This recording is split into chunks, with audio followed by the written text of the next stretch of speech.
আসসালামু আলাইকুম। তো এখন খুব ভোর, প্রায় ৫টার মতো বাজে। আমার মা সকালবেলায় ঘুম থেকে ডাকাডাকি শুরু করছে, এই পুকুরে জাল টান দিছে, কে কে দেখবি। তো অবশ্য আরও আগে থেকে জাল টান দেওয়া হয়ে গেছে। লাস্টে প্রথম একটা জাল টান দিছে, তখন আমরা ঘুমিয়েছিলাম। তো পরে আবার আমার মা আমাদের ডাক দিছে, তখন সকাল ৬টা বাজে। এইটা হয়েছে লাস্ট জাল টানা। তো ২বার জাল টানা হয়ে গেছে, তারপরে মা আমাদের ডাক দিছে। তো এরা কিন্তু ভাড়া করা লোক, এরা আইসা আমাদের পুকুরে মাছ ধরে দিয়ে যায়। তো আলহামদুলিল্লাহ, আমরা যতবারই বাড়ি যাই ততবারই পুকুরে মাছ ধরি। মাছ ধরে নিজেদের খাবার, নিজেদের চাহিদা নিজেরাই মিটাই। তা এদের ব্যবসায় হয়েছে, এরা জাল টেনে মানুষের পুকুর থেকে, নদী থেকে মাছ সেচ দিয়ে ধরে দেয়। তো আমরাও প্রতিবার যতবার যাই ততবারই এদেরকে দিয়ে মাছ ধরাই, অনেক মাছ ধরে। তা আলহামদুলিল্লাহ, সবাই আমাদের জন্য দোয়া করবেন। আমাদের নিজেদের পুকুর, তো এই পুকুরে রুই, কাতল, মিরকা এগুলো জিয়ানো হয়েছিল। তো রুই, কাতল, মিরকা আমার চাচা মাঝে মাঝে ধরে উনি বিক্রি করে আমাদের টাকা দিয়ে পাঠিয়ে দেয়। তো আমার চাচি আবার পাতিল নিয়ে যাইতেছে, মাছ উঠাবে। তো মাছ টান দেওয়া হয়ে গেছে, কাছে নিয়ে আসছে। বড় বড় মাছগুলো সব ছুটে যায়, বড় মাছগুলো ধরতে পারে না, কারণ বড় মাছ। আমাদের এই পুকুরটা অনেক গভীর, মাঝখানে এত গভীর মেশিন দিয়ে কেটে মনে করেন গর্ত করা হয়েছে, পুকুরে পা বাঁধা হয়েছে। এর জন্য এই পুকুরের মাছ, বড় মাছ সব নিচে রয়ে যায়। তো উপর দিয়ে যে কটা বড় বড় থাকে ওগুলো ধরা হয়। তা আলহামদুলিল্লাহ, সবাই আমাদের জন্য দোয়া করবেন। আমরা ভাই বোনেরা যখন বাড়িতে যাই তখন আমরা খুব আনন্দ করি, এনজয় করি, এবং পিকনিকের মতো আমাদের হয়। তো এই যে বড় মাছগুলো দেখেন পাতিলে নিতেছে, এগুলো সব রুই মাছ এবং কাতল মাছ, এবং মিরকাও দুই একটা আছে, কালীবয়সে আছে, এবং উঠছে প্রচণ্ড পরিমাণে শৈলের পোনা। তো এই শৈল কিন্তু জিয়ানো হয় নাই, এমনি এমনি শৈল মাছ হয়েছে। তো শৈল মাছ থাকলে কি হয়, পুকুরের মাছ সব খেয়ে ফেলে। দেখেন তেলাপিয়াও মাছ হচ্ছে, তেলাপিয়া মাছগুলো কালার দেখছেন কত সুন্দর, একেবারে কি বলবো, পুকুরের মাছের কালারই অন্যরকম। ঢাকার যে মাছ আমরা কিনে খাই এগুলো সব ২ নম্বর এবং চাষের মাছ। তো এই পোনাগুলো ধরার একটাই কারণ, যে গুড়া মাছ ধরার জন্য গুড়া জাল দিছে, আনায় বড় জাল দিতে হয়। দেখেন কত সুন্দর মাছ, মাশাল্লাহ, আলহামদুলিল্লাহ। এই যে মাছটা লাফ দিয়ে পাতিল থেকে পড়ে গেছে। তো প্রতিটা মাছের পেটে ডিম, মানে এই মাছগুলো আর বেশি বড় হবে না, এই মাছগুলো এটুকু সাইজ।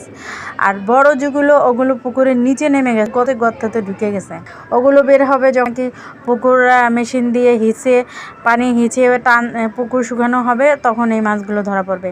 দেখেন এই মাছ, তো প্রথমে একটা টান দিছে, দ্বিতীয় টান, তো দ্বিতীয় টানে এই মাছগুলো ধরা পড়ছে, একটা মাত্র উঠছে। এগুলো দেখেন পোনাগুলো আছে শৈলের পোনা। তো শৈলের পোনাগুলো ইচ্ছা করে ধরা হয়েছে, কারণ এই শৈল থাকলে পুরা শৈলের পোনায় পুরা আমাদের পুকুরটা ভরে যাবে। তাই আমার ভাই ওনাদেরকে বলছে গুড়া জালের, মানে গুড়া ফাঁসের জাল আনতে, যাতে গুড়া মাছগুলো ওঠে। দেখছেন দেশি মাছ, পুকুরের মাছের কালারই অন্যরকম। তো এই যে পোনা মাছগুলো এবার ভালো করে ডলে পরিষ্কার করে ধুয়ে তারপর এগুলো ফ্রাই করা হবে। আবার অনেকগুলো মনে করেন দিয়া কাঁঠালের বিচি দিয়ে ডাটা কুচি কুচি করে কেটে চচ্চড়ি করে, আমাদের বরিশালের ভাষায় বললো চচ্চড়ি করে, এবং ভাইজা ফ্রাই করে খায়। এই দুইভাবে এই পোনা মাছগুলো খেতে এত স্বাদ, অসাধারণ। দেখেন অরিজিনাল পুকুরের মাছের কালারই অন্যরকম। দেখেন কালার দেখলেই একেবারে পরাণ জুড়িয়ে যায়। আমরা যে মাছগুলো কিনি ঢাকা কয় পুকুরের মাছ, চাষের মাছ না, এগুলো সম্পূর্ণ মিথ্যা কথা। দেখেন কালার দেখছেন, কালারেই বোঝা যায় কত সুন্দর সোনালি কালার গ্লেজ মারতেছে শরীরে মাছের। আসলে এই মাছের খেতেও স্বাদ প্রচুর। তো পোনা মাছগুলো সব সংরক্ষণ করা হচ্ছে। মাছগুলো সংরক্ষণ করার জন্য আমার চাচা গেছে বরফ এবং আনতে, কি বলে ওটাকে, আমি সঠিক জানি না, ওটা কিনে আনতে গেছে। ঢাকা আনবো আমরা মাছ, এর জন্য। তো অনেক মাছ আমরা খাবারের জন্য মনে করেন রাখছি, আবার এগুলো ঢাকা নিয়ে আসার জন্য নিচে এই যে আমার চাচা নিয়ে আসছে বরফ এবং এই বক্সটা, এটা করে সংরক্ষণ করে আমরা ঢাকায় নিয়ে যাব।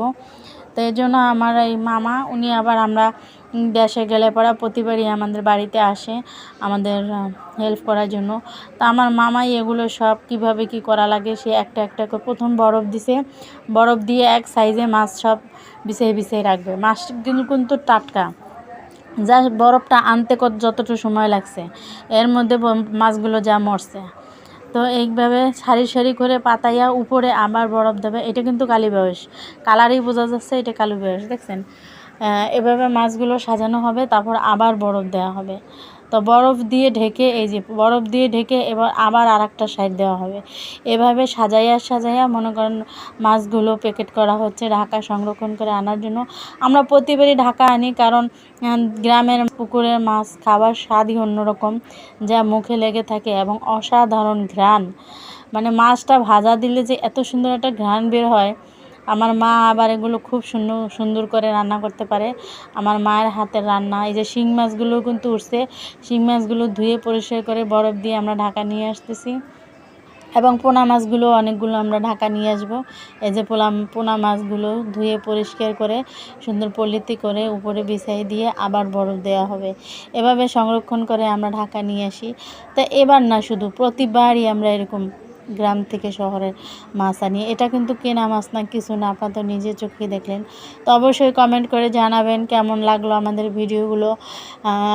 আসলে সত্যি কথা কি, আমরা আমাদের গ্রাম নিয়ে বা আমাদের দেশ নিয়ে খুব গর্ববোধ করি, কারণ সবসময় আমরা নিজেদের জিনিস নিজেরা খেয়ে এত তৃপ্তি পাই। এই যে এটা বক্স করা হলো এবং কার্টন করা হলো ঢাকা আনার জন্য।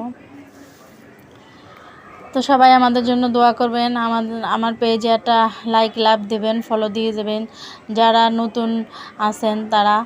এই দেখেন আমার রান্না হয়ে গেছে। এবার আমি পোনা মাছ দিয়ে ভাত খাচ্ছি, এবং মাছের ডিমগুলো ভুনা করছে আমার মায়ে, পিস পিস করে বড়ার মতো বানাইছে। এগুলো কিন্তু মাছের ডিম, সেই স্বাদ খেতে, কি যে মজা, মুখে স্বাদ, মানে যে খাবে সে বুঝবে এটার স্বাদই অন্যরকম।